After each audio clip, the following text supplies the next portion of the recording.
Gostaria de cumprimentar a todos, gostaria de agradecer o convite, à comissão organizadora do segundo encontro de genética, hemoterapia e patologias hematológicas. Meu nome é Maria José Malaguti Ferreira, sou mestre em biociências pelo Departamento de Biotecnologia da Unesp, Campus Assis. Trabalho com células-tronco e atualmente estou envolvida no projeto com impressão 3D. Nós temos na nossa universidade um projeto de extensão, onde estamos também com um projeto novo, onde no nosso campus teremos um container, onde vamos trabalhar com impressão 3D e também robótica. O título da minha palestra é Terapia Celular com Células-Tronco Mesenquimais, Estado da Arte e Perspectivas Futuras. Células-tronco e terapia celular. Nós precisamos conceituar primeiro o que é uma célula-tronco e terapia celular, terapia com células, que ao longo da palestra nós estaremos discutindo. Se você hoje digitar, abrir aí no seu computador, no seu celular, no seu dispositivo que você possa ter, um tablet, e você digitar stem cell ou células-tronco. Eu digitei stem cell. Em 0,46 segundos, eu obtive 743 milhões de resultados. Stem cell, células-tronco. Digita aí para você ver o tanto de resultados que vai ter em minutos sobre células-tronco. Então vamos lá, vamos falar dos conceitos gerais, os conceitos básicos. Eu coloquei aqui um conceito clássico, que é o NIH, de 2001, que é um Instituto de Saúde dos Estados Unidos.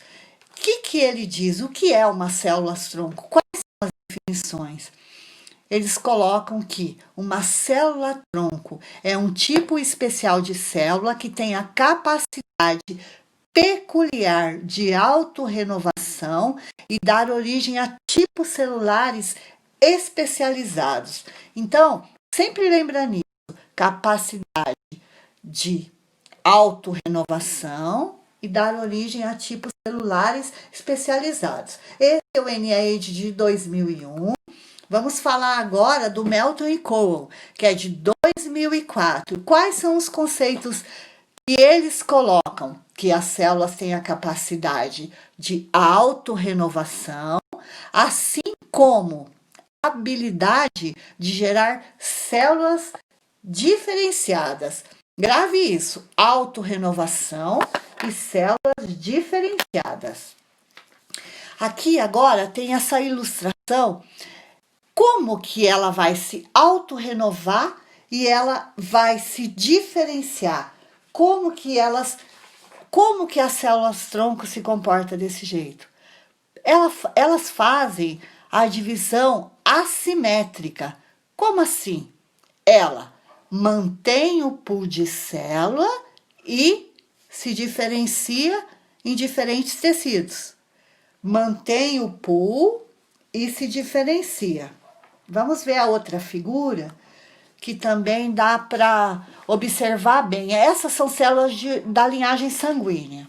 Umas células-tronco, elas se autorrenovam, mantendo o pool de células e se diferencia na linhagem sanguínea. Você pode observar as plaquetas, as hemácias, os leucócitos. Mais aqui na frente, ó, umas células-tronco, mantendo o pool e se diferenciando. Autorrenovação, como nós podemos observar, e a diferenciação em tecidos especializados. Um outro exemplo que eu gostaria que vocês observassem, autorrenovação e diferenciação. Uma células-tronco mantém o pool e se diferencia em tecidos especializados.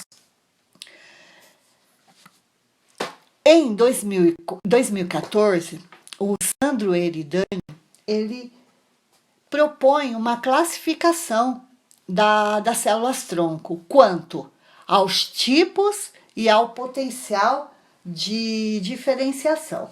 Quanto ao tipo, pelo NIH, tipo células-tronco embrionárias, que com certeza vocês já ouviram falar, as células-tronco adulta e as células-tronco pluripotentes induzidas, que são as iPS. Vamos ver agora quanto à classificação das células-tronco, quanto ao potencial de diferenciação. As totipotentes são as células embrionárias, que são células capazes de dar origem a um organismo completo, incluindo os anexos embrionários. Lembra dos anexos embrionários? O saco vitelínico, o âmnio, córeo e o alantoide. Então, é uma totipotente, estado de mórula até 16 células, é ilimitado, origina todos os tecidos do corpo, inclusive a placenta e os anexos embrionários. Agora nós vamos para as células pluripotentes, que também são células embrionárias, que são a massa interna, a origem, a massa interna do blastocisto. Elas, o potencial de diferenciação dela são todos os tipos de tecido, exceto os anexos embrionários. Elas podem dar origem aos tipos celulares de um organismo adulto, o ectodermo, mesodermo e endodermo.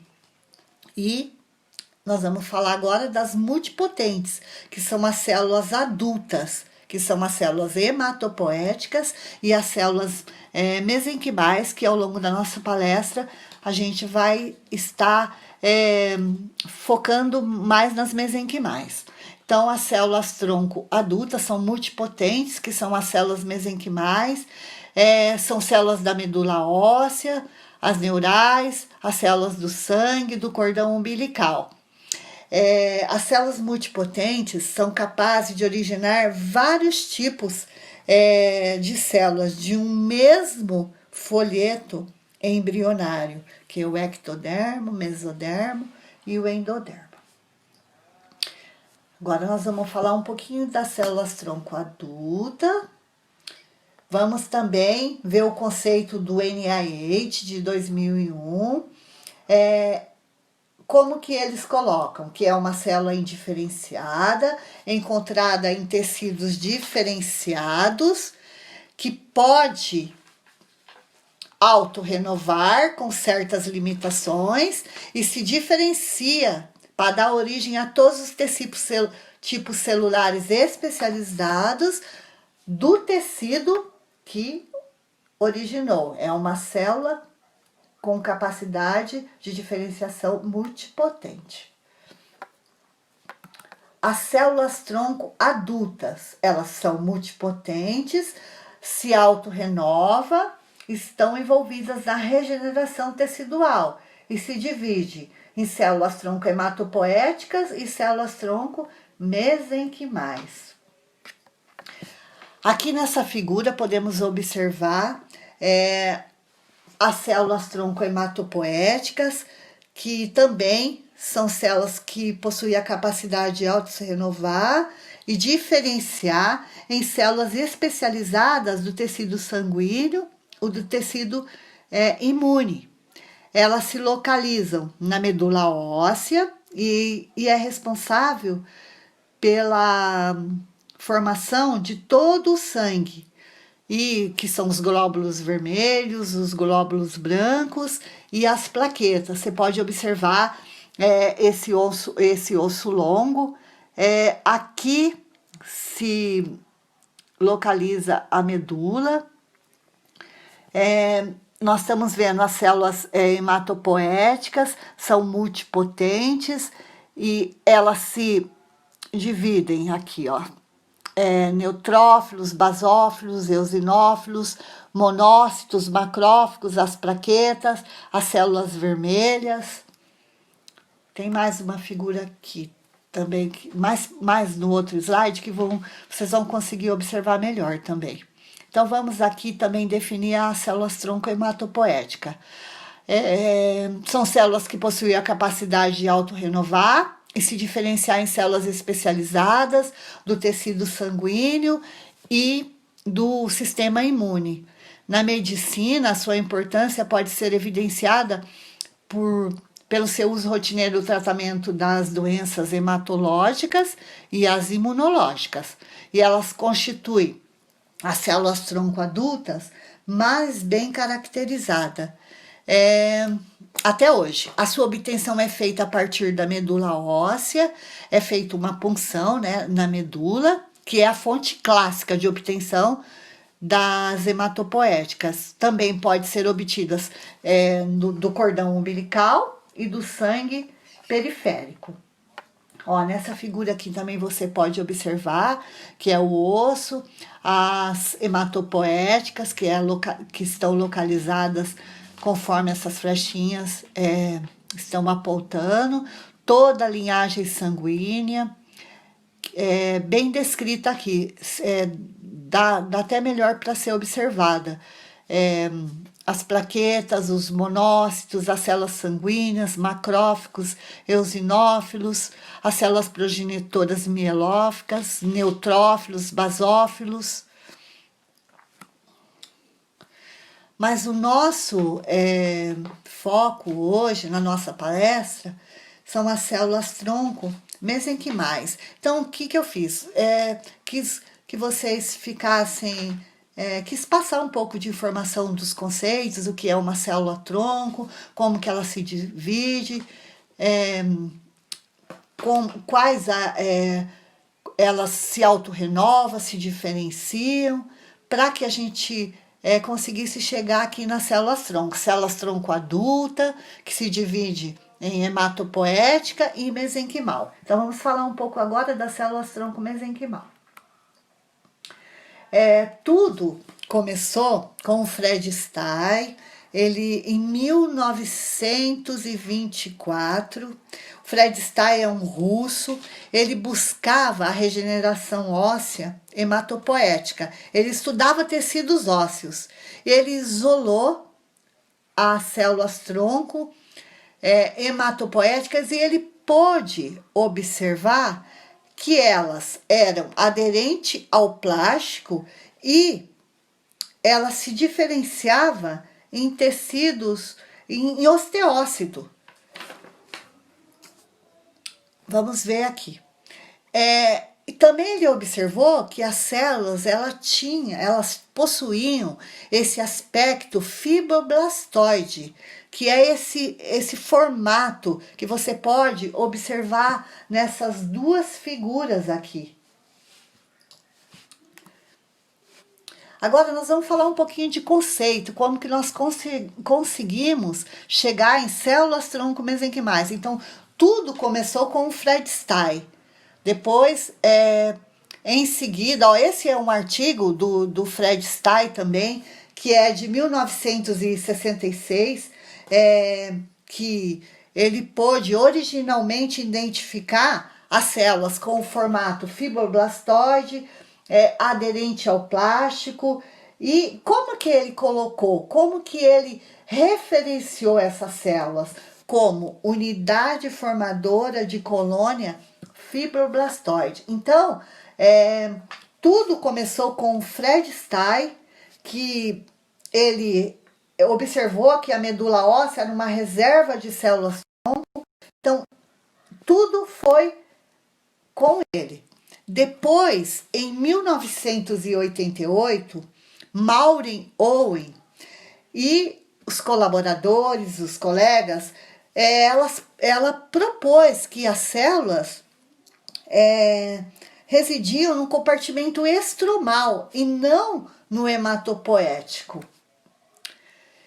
Já em 1991, Kaplan ele propôs o termo mesenquimal e Schincell, células tronco mesenquimal. Por quê? Para enfatizar que a propriedade da autorrenovação, como a gente viu, e o potencial de diferenciação. Essa nomenclatura não está aqui, mas eu já vou passar para vocês. Ela foi contestada por James Dennis e colegas, que sugeriu isso tudo era descoberta. Então, eles iam estudando, iam pesquisando, e o James Dennis e colegas, eles sugeriram que as células podem ser progenitoras e não células-tronco. Em 2005, Horvitz, Dominici, eles propõem multipotente, mesenquimal, estromal, cells. Kaplan, novamente o Kaplan, em 2017, ele propõe o nome célula de sinalização medicinal. Por quê? Ele propõe porque essas células elas vão no local de injúria e liberam ali fatores parácrinos locais. Ele sugeriu, mas até agora só foi sugestão. Não houve nada que mudasse esse nome. Foi apenas uma sugestão. Agora eu propus aqui uma história das mesenquimais, uma timeline, para que a gente possa de novo falar. É importante porque começou tudo lá com o Fred Stein, 1970, onde ele isola, vê que as células são aderentes ao plástico, que ela pode se diferenciar em células osteogênicas e propõe unidade formadora de colônia fibroblastoide. Em 1988, a gente falou, já vou falar bem rapidinho, já que a gente falou mais ali, Maureen e colegas, né? Elas propuseram que as células residem no compartimento estromal e não no hematopoético. Em 91, o Kaplan, ele propõe o termo de célula-tronco mesenquimal para enfatizar a autorrenovação e o potencial de diferenciação. E 99, James Dennis e colaboradores, eles questionam, contestam esse nome e colocam que as células podem ser progenitoras e não células-tronco. Daí o Kaplan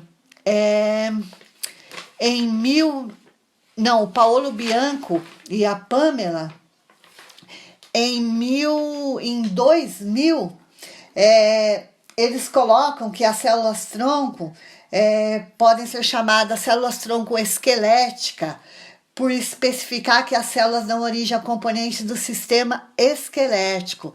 2002,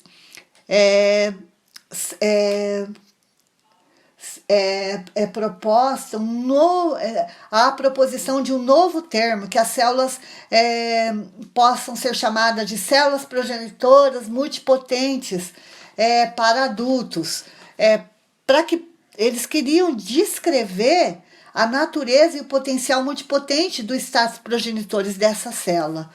Em 2006, a Sociedade Internacional de Terapia Celular propõe o termo células estromais, mesenquimais, multipotente, mesenquimal, estromal cells.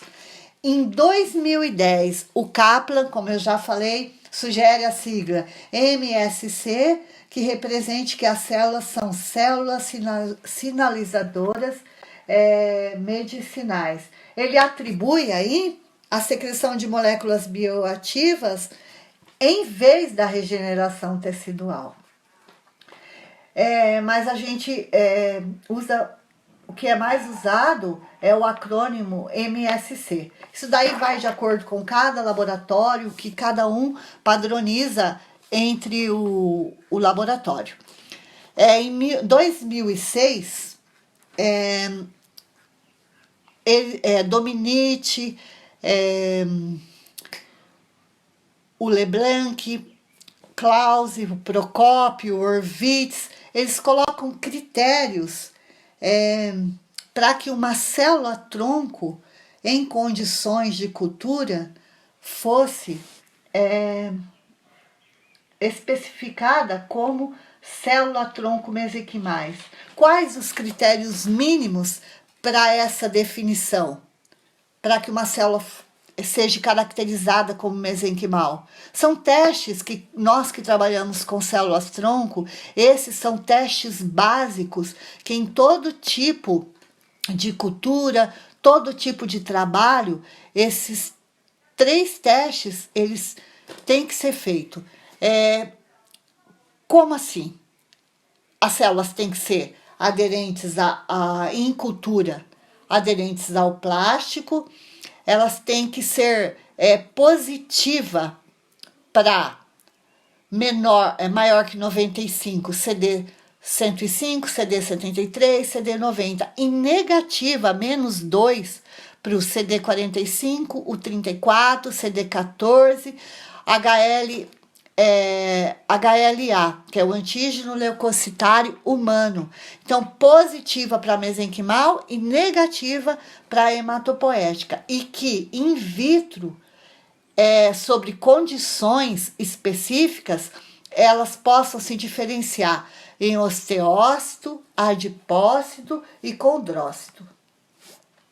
Aqui também, ó, cultura, você pode observar que elas, em cultura, são aderentes a plástico, elas podem se diferenciar na linhagem adipogênica, osteogênica e condrogênica, e também através da citometria se mostrar positiva e negativa para CD45, 34, 14 e o HLA. Aqui vocês podem observar que o A, B e o C são diferenciação adipogênica. Como que eu observo? Pelos vacúolos lipídicos indicados por uma coloração específica de um kit específico pela cor OI-RED O. A diferenciação condrogênica é através da coloração Alcian Blue, onde o azul indica a síntese de proteoglicanos. E o G, H e o I são diferenciação osteogênica, verificada pela coloração Alzarin Red S, que você pode observar a matriz óssea. Agora nós vamos falar um pouquinho das células-tronco mesenquimal, as fontes, da onde que eu posso adquirir, da onde que vem essas células. A fonte clássica é a medula óssea, como a gente é a primeira fonte, é a fonte clássica, mas ela tem menos que 0,1% de células mesenquimal na medula. Fontes de mesenquimal, você pode observar endométrio, a placenta, o fluido amniótico, cordão umbilical, a polpa dentária, dente de leite, neurônios, condrócito, cardiomiócitos, células sanguíneas, adipócitos. Coloquei mais aqui umas figuras. O sangue periférico são fontes de mesenquimais, a medula óssea, como a gente já falou, polpa dentária, cordão umbilical, tecidos específicos, como já foi citado no slide anterior. Mas eu queria focar com você o tecido adiposo. Por que o tecido adiposo? Por quê? Porque é uma fonte abundante, é menos evasivo, é um tecido, é um material de descarte que você pode estar adquirindo com facilidade. Em 2001, Zucchi e colaboradores isolaram do tecido adiposo a fração estromal, a fração vascular estromal. É, o que é a fração vascular estromal? É uma fonte rica de diversos tipos celulares, entre eles pré-adipócitos, possui também células tronco-mesenquimais, células progenitoras endoteliais, células T, células B, monócitos, macrófagos, fibroblastos. Em cultura do tecido adiposo, a primeira célula são essas que eu citei, da fração vascular estromal. Após cultura, em locais específicos, estufa, meios específicos, esses tipos celulares que eu citei para vocês, elas, após cultura, nós só vamos ter as células tronco-mesenquimais pela aderência ao plástico. Essas tipos celulares que eu citei agora, elas fazem parte da fração estromal, mas para a gente obter as células tronco, pode ser feito através de cultura, que teremos as mesenquimais. Ai, desculpa, deixa eu citar aqui. O tecido adiposo, por quê? É fonte abundante, como nós já falamos, é material de descarte, fácil acesso, é uma anestesia local, se for por lipoaspiração ou já a abdominoplastia, que é mais uma cirurgia. Tem pouco desconforto e maior disponibilidade de material, como a gente já falou.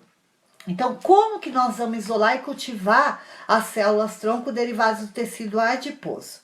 Nós obtivemos a fração estromal, que são aqueles vários tipos de células, então nós vamos chegar nas mesenquimais. Estamos com o tecido adiposo, colocamos ele para desinfecção desse tecido, fragmentamos, deixamos ele bem fragmentado, limpamos, né, esse material.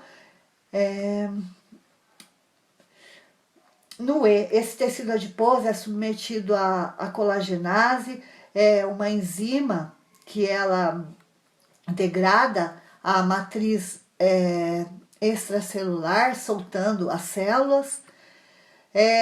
Esse material é filtrado, depois é centrifugado. Através das centrifugações a gente vai obter o pellet, né, que vai formar o precipitado, que são as nossas células.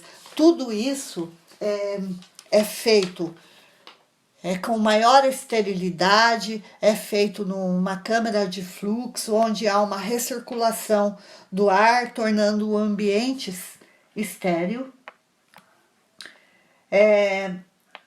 A partir da formação do precipitado, esse pellet é colocado em meio de cultura, onde possui todos os nutrientes essenciais para o crescimento dessas células, e é colocado em estufa, onde é o local ideal para crescimento das células tronco mesenquimais.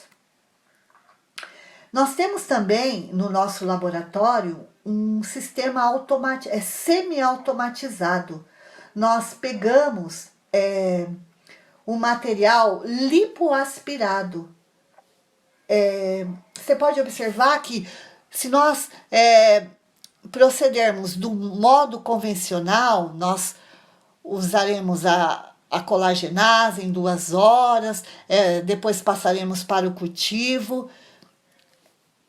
Com o sistema semi-automatizado, nós pegamos esse material, esse lipoaspirado, colocamos nessa máquina, em 45 minutos nós temos a nossa fração estromal, para que possamos dar prosseguimento ao cultivo.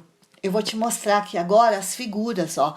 É uma máquina onde você posiciona vem um bolsão onde você coloca o lipoaspirado, ali possui um tampão, você coloca também a enzima para que ocorra a digestão, e você pode ver na figura final que já formou esse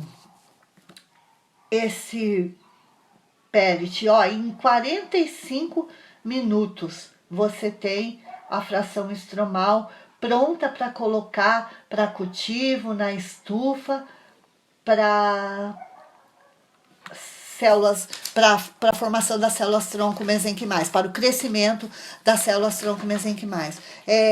Estou passando para vocês também agora essa figura. Nosso laboratório também, nós possuímos um bioreator, que são produções em larga escala. Essas figuras que vocês estão vendo do lado são micro carregadores que são adicionadas ao meio de cultura ao bioreator, e as células, se vocês observarem, estão aderidas. Aqui é uma cultura de células. Vocês podem observar que a é a primeira passagem, a B é a terceira passagem, a C é a quinta passagem, sétima passagem, a E é a nona passagem, a F é a 11ª passagem. Como assim primeira passagem? Como eu já falei, nós temos a fração estromal, que são vários tipos celulares. A partir do momento que nós colocamos essas células numa garrafa de cultura e incubamos, colocamos ela numa estufa, vai permanecer os tipos celulares que é aderente ao plástico, que são as células tronco mesenquimais. Então, a primeira cultura, nós damos o nome de cultura primária. Quando essas células, elas proliferarem, povoarem essa garrafa, o que a gente tem que fazer? Porque uma população grande acaba matando as próprias células. O que a gente faz? A gente triplica a área, passa para mais 2 garrafas. Então, isso é uma primeira passagem. Triplicou a área, 80% de confluência, a gente triplica, passa para outra garrafa. Isso são passagens. Para que para uma terapia celular, nós precisamos de um grande número de células. Necessitamos alcançar, para uma eficácia terapêutica, 10 a 8 células por paciente. Então, por isso que nós precisamos proliferar essas células. Então, nós já sabemos que é célula tronco mesenquimal, como que a gente prolifera essas células. Agora a gente vai falar um pouco de terapia celular. Terapia celular, terapia com células. O que é a terapia celular? É um processo de substituição ou regeneração de células, tecido ou órgãos para restaurar ou estabelecer a função normal. Onde vai ser usada? Utilização terapêutica, na medicina regenerativa. Utilização de células e biomateriais que permitem ao próprio organismo reparar tecidos e órgãos lesados. Como que pode ser? Pode ser autóloga, quando as células são aplicadas do mesmo indivíduo do qual são provenientes, do mesmo paciente, dele para ele. E alogênicas, quando as células são provenientes de um outro doador. As aplicações práticas das células tronco mesenquimais pode ser a terapia celular, a engenharia de tecidos, o desenvolvimento de fármacos, terapia gênica, dermatologia e as aplicações clínicas das células tronco mesenquimais. Capacidade de diferenciação multipotencial, que é a regenerativa, a capacidade de migração para tecidos lesados, capacidade de produção de moléculas bioativas através do efeito parácrino, moléculas antipoptóticas, angiogênicas, fatores de crescimento, imunomoduladoras, quimioatraentes e antifibróticas. E também a propriedade imunossupressoras e imunomoduladoras. Aqui, ó, só vou, essa figura só enfatiza o que eu falei na anterior. Imunomoduladoras, anti-inflamatórias, antifibróticas, antiangiogênicas, antiapoptóticas e mitóticas. Deixa eu ver. Aqui, como que atuam as células-tronco mesenquimais? Você observa um tecido lesado. O que elas fazem? Elas vai para o local onde observa a área de injúria, libera os fatores parácrinos para que haja uma regeneração. Olha essa outra figura aqui, que vocês podem observar, que são células-tronco adultas, os fatores quimiotáticos, as células circulantes são atraídas pela injúria. A área que elas percebem a injúria, elas são atraídas e elas vão até esse local e secretam os fatores quimiotáticos. Nessa figura aqui, eu queria enfatizar as causas de mortes do coração, do câncer, outras injúrias e a DPOC.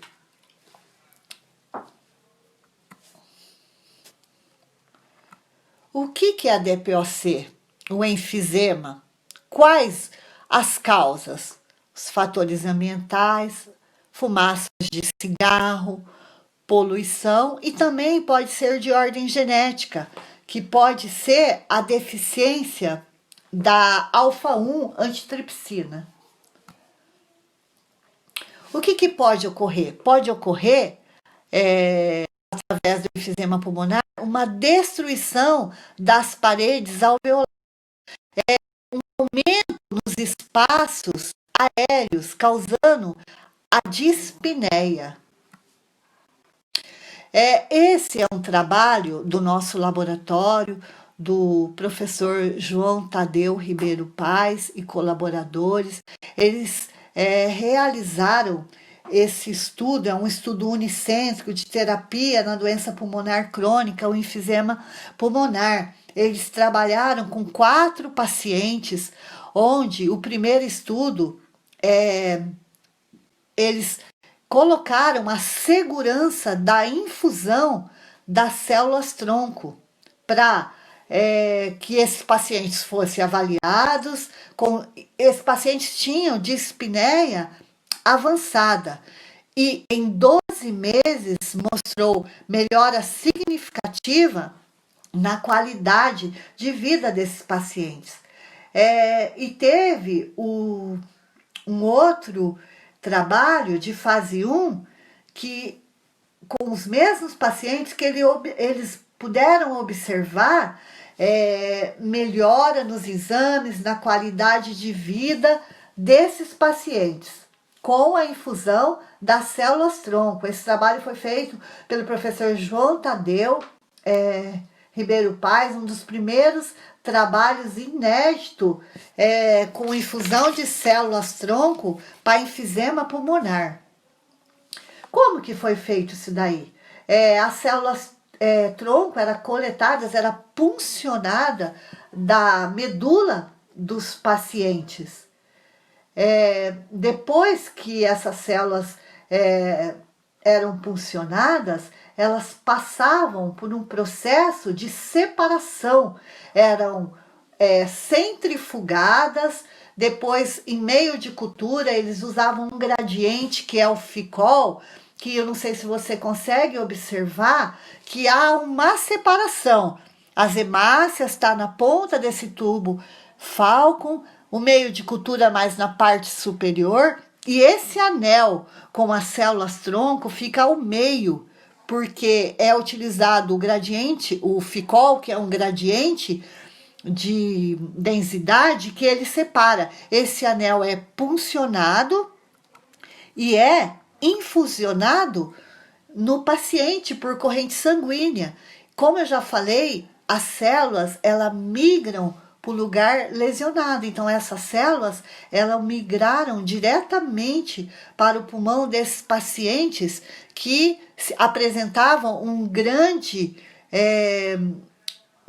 que já se apresentavam com a DPOC avançada.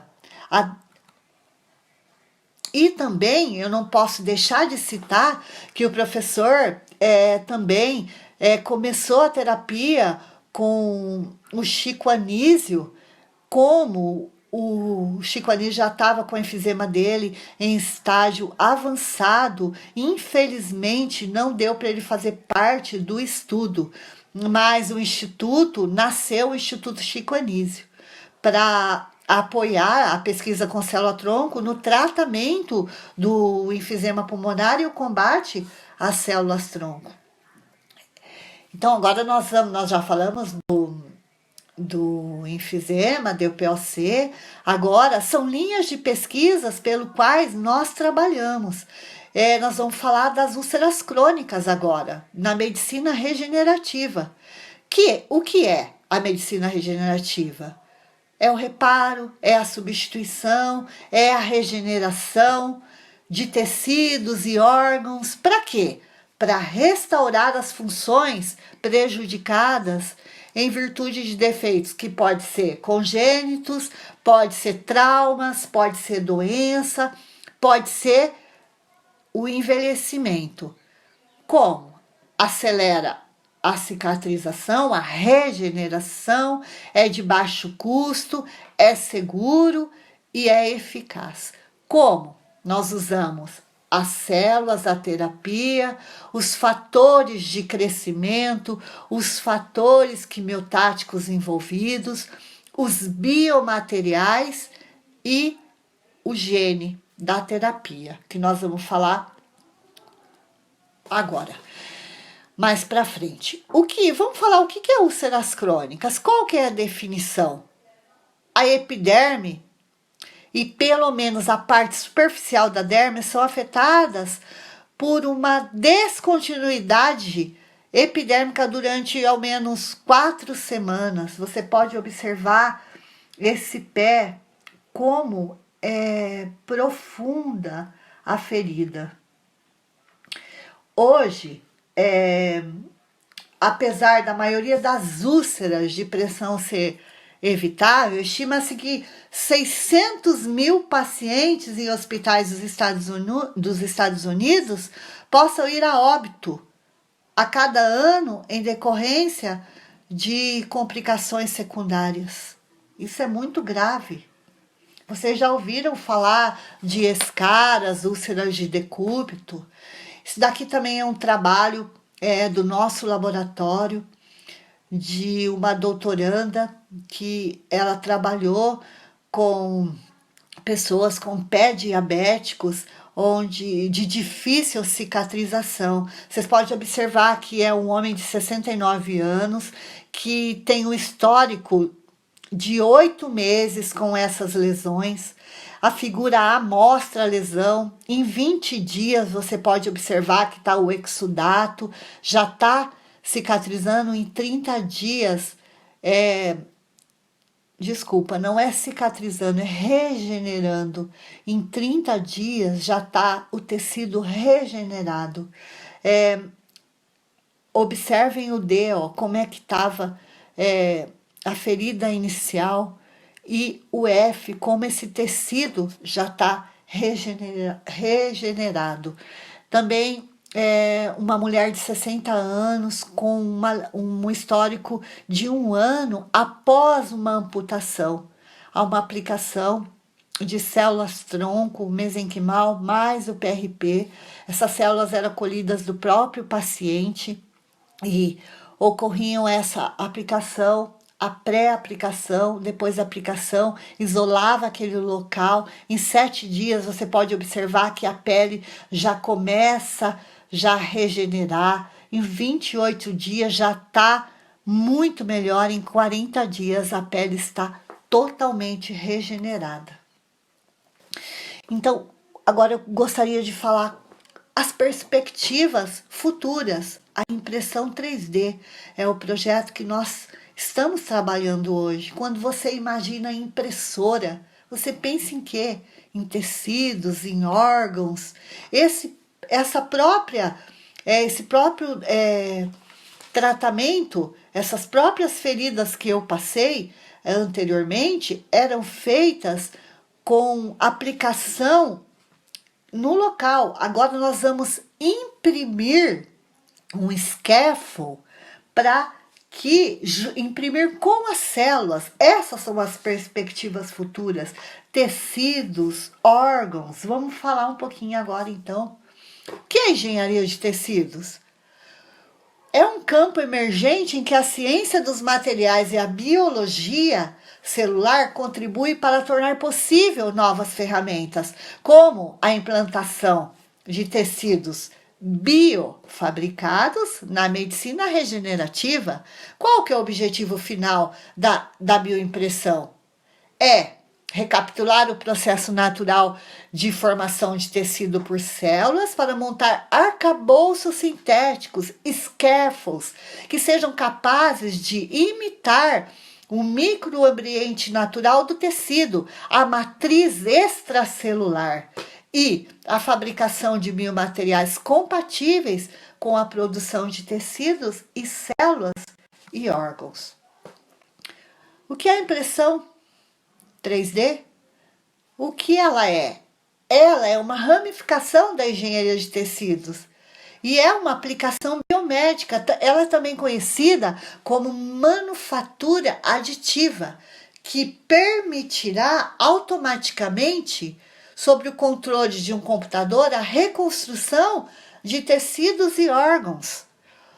O órgão ou tecido deve ser estruturado a partir de elementos construtores básicos, que funcionam como blocos de montar, chamados esferoides teciduais, capazes de se difundirem uns aos outros.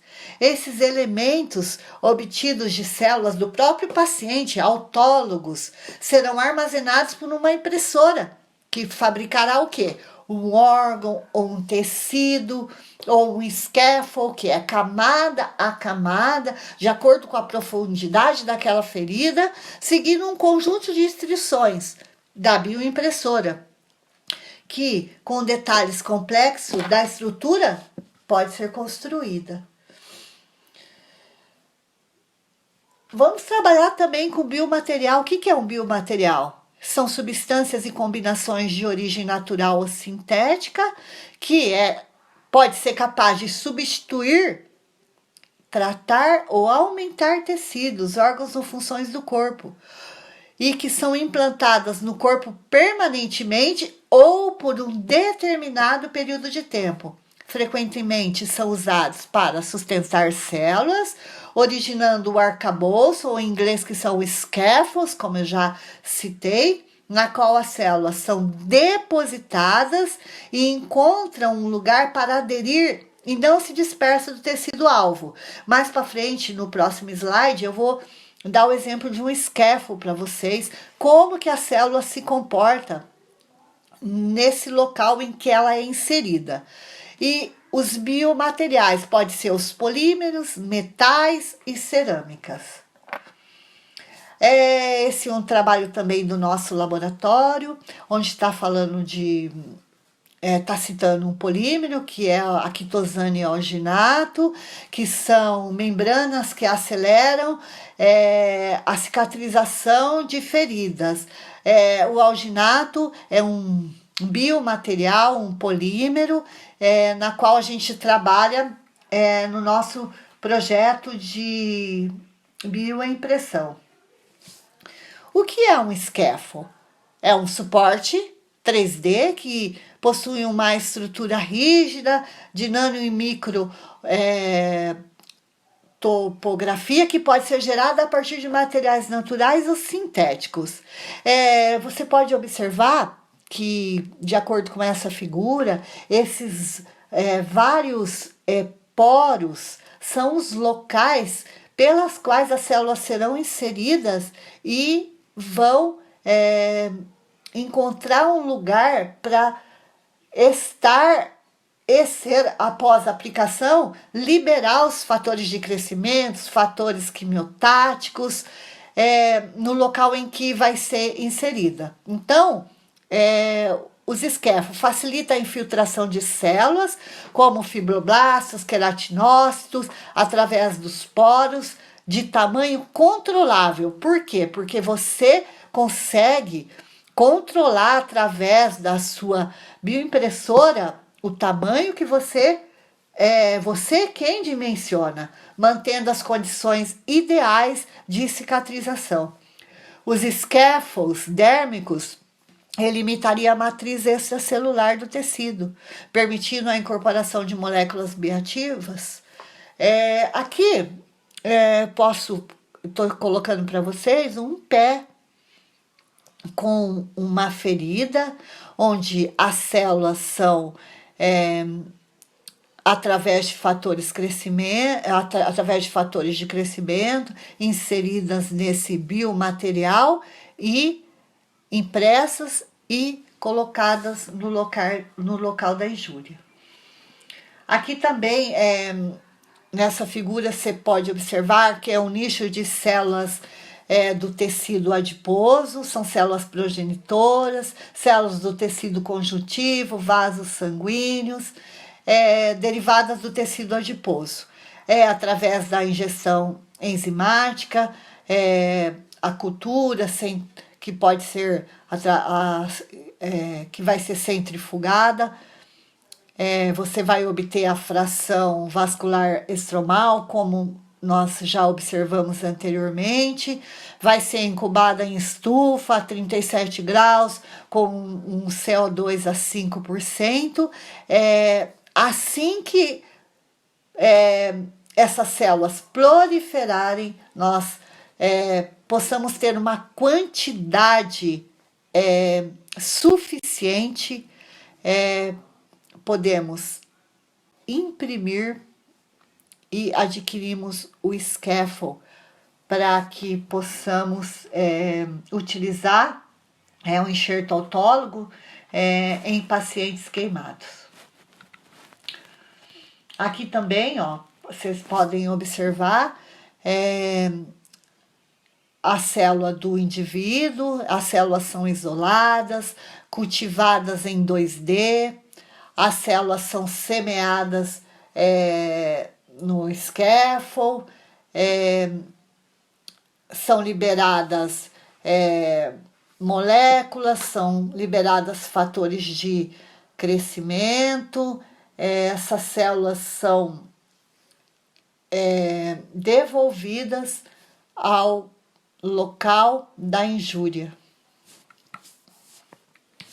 Aqui eu coloquei para vocês a impressão de uma orelha. Como que é? O biomaterial, as células, que vai ser a nossa biotinta, bioink, através de um design, através de uma impressão. Hoje já podemos até fazer essa impressão in situ. Então, nós temos o pré-processamento, o processamento e o pós-processamento, onde você pode ver a maturação do construto já dessa orelha. Aqui, uma outra imagem onde você pode observar a impressão de órgãos, qual o procedimento? Você tem, através das imagens médicas, você direciona o design desse órgão, através de uma bioimpressora, você faz uma simulação computacional para que possa ser realizada em aplicações clínicas. Tudo isso dentro da boas práticas, tudo isso com padrões, com regulações, tudo de acordo. Aqui nós podemos observar um tecido de pele normal. Depois você pode observar uma injúria nesse tecido. Você observa que ocorreu algo. Como que eu vou tratar? Como que eu vou fazer? Eu vou pegar, vou através de cultura, vou semear essas células no scaffold, que pode ser de colagenase. Usamos vários biomateriais, colagenase, ácido hialurônico, a quitosana, diversos polímeros que hoje podemos utilizar. Essas células vão proliferar ali e essas células serão aplicadas no tecido de injúria. Esse scaffold com as células semeadas é colocada nesse local e ocorre a regeneração dessa pele, porque é liberados fatores de crescimento, liberados fatores quimiotáticos, para que haja essa regeneração. Nós podemos observar aqui também essa outra figura, que é uma aplicação de uma aplicação 3D com células e fatores de crescimento. Nós observamos que são células autólogas que em cultura essas células se proliferam, elas migram e há uma degradação da matriz extracelular sintetizada por uma via de entrega de fator de crescimento para regeneração.